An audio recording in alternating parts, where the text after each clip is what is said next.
Bien, aquí estamos ya con un problema más enfocado a la realidad. Dice así: una resistencia eléctrica se fabrica con alambre de dicromo que se enrolla alrededor de un tubo de 14 milímetros de diámetro, dando 1200 vueltas. El alambre tiene 1 milímetro de diámetro y las condiciones de trabajo indican que el alambre de dicromo alcanza los 370 grados centígrados. Si el voltaje de alimentación es 220 volts, ¿qué corriente consume la resistencia? Bueno, aquí está un esquema. Este sería el tubo y alrededor del tubo está enrollado el alambre de dicromo. Pero aquí yo tengo precisamente estas resistencias eléctricas, que son las que yo usaba cuando fabricaba maquinaria para calzado para calentar el aire. Estas son unas aletas, este es un tubo de acero inoxidable y dentro del tubo está el alambre enrollado en otro tubo. Ese es el alambre de dicromo que va por dentro y aquí están las terminales a donde se conecta la fuente de voltaje. Estas resistencias trabajan a 220 volts. Y estos otros elementos que tengo por acá son unos tubitos de vidrio y adentro traen precisamente alambre de dicromo. Este es el alambre de dicromo que ahí se ve cómo está enrollado. Aquí no hay ningún tubo interior y este también se usa para calentar ciertos elementos en las fábricas de calzado o a veces en las resistencias eléctricas para otro tipo de... Entonces, ya que sabemos más o menos cómo trabaja, sabemos que el voltaje es la corriente multiplicada por la resistencia. Si hay que despejar la corriente, sería voltaje sobre resistencia. El voltaje lo conozco, la resistencia no. ¿Y la resistencia de qué depende? De la resistividad multiplicada por la longitud entre el área. Y esta resistividad es función de la resistividad a los 20 grados centígrados que tenemos aquí. A los 20 grados centígrados da rho cero. Entonces esta es la rho cero multiplicada por 1 más alfa por el delta T. El coeficiente de temperatura por la variación de temperatura en el alambre de dicromo sí es significativo precisamente por el coeficiente que tiene de 0.40 por 10 a la menos 3 grados centígrados a la menos 1. Si sustituimos en la fórmula, vamos a tener una fórmula de la resistencia que tendría que sustituir acá. Pero todavía me falta, la longitud del alambre de dicromo va a ser el número de vueltas por el perímetro. Y el perímetro depende de este diámetro. Entonces sería el número de vueltas por pi por el diámetro exterior del tubo donde se está enrollando. Y el área es el área de la sección transversal del alambre, que es pi por radio al cuadrado. Entonces aquí tenemos esos datos, ¿de acuerdo? Si yo sustituyo en la fórmula la corriente, quedaría el voltaje entre la resistencia. Y la resistencia sería la resistividad por la longitud y el área estaría dividiendo, de una vez lo paso al numerador. Entonces sustituimos el voltaje, el área es pi por radio al cuadrado. La resistividad a los 20 grados centígrados por 1 más alfa por la variación de temperatura.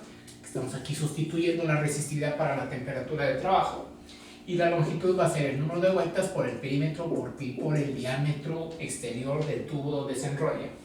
El valor de pi se simplifica y me queda que la corriente es simplemente el voltaje por el radio del alambre, que es el alambre de 1 milímetro de diámetro, por la resistividad a los 20 grados centígrados de dicromo, que ya la tenemos, por 1 más alfa delta T, que es el coeficiente de temperatura y variación de temperatura, por el número de vueltas por el diámetro del tubo donde se enrolla. Sustituimos, entonces el voltaje es de 220 volts.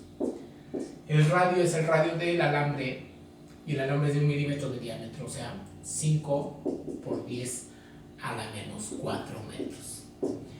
Este 1 milímetro lo dividimos entre 2 porque este es el diámetro y me da 0.5 milímetros.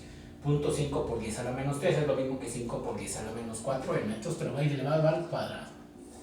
Se divide entre la resistividad, que es el dato que ya tenemos, de 100 por 10 a la menos 8 ohms metro. Se multiplica por la suma de 1 más el coeficiente de temperatura, que es 0.40 por 10 a la menos 3 sobre grado centígrado. Esto multiplica la variación de temperatura. Si originalmente consideramos 20 grados centígrados, la temperatura va a llegar a 370, entonces la diferencia es 350 grados centígrados. Es el incremento de temperatura que sufre. Multiplicamos por ¿cuántas vueltas? El número de vueltas fueron 1200, o cuántas, sí, 1200 vueltas. Y luego multiplicamos por el diámetro. El diámetro del tubo es de 14 milímetros, 7 por 10 a la menos 3. Ahí está el diámetro ya. Entonces sería 14 por 10 a la menos 3 metros elevados a nada. Está simplemente lineal porque es impedimento.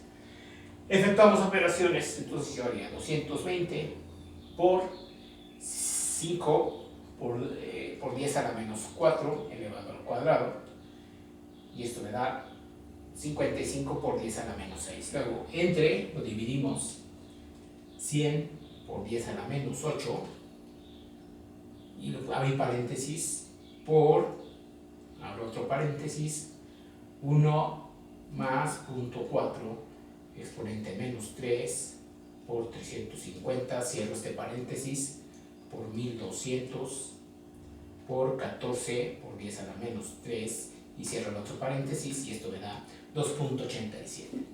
La corriente resulta ser de 2.87 amperes. Eso sí trabaja a 220 volts. Si la trabajamos a 120 volts, esta corriente casi se va a duplicar.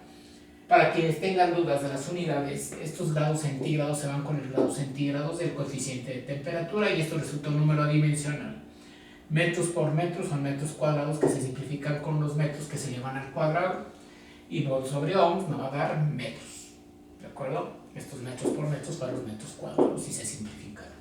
Bueno, pues ahí está ese problema ya más interesante. Espero que hayan entendido. Nos estamos viendo.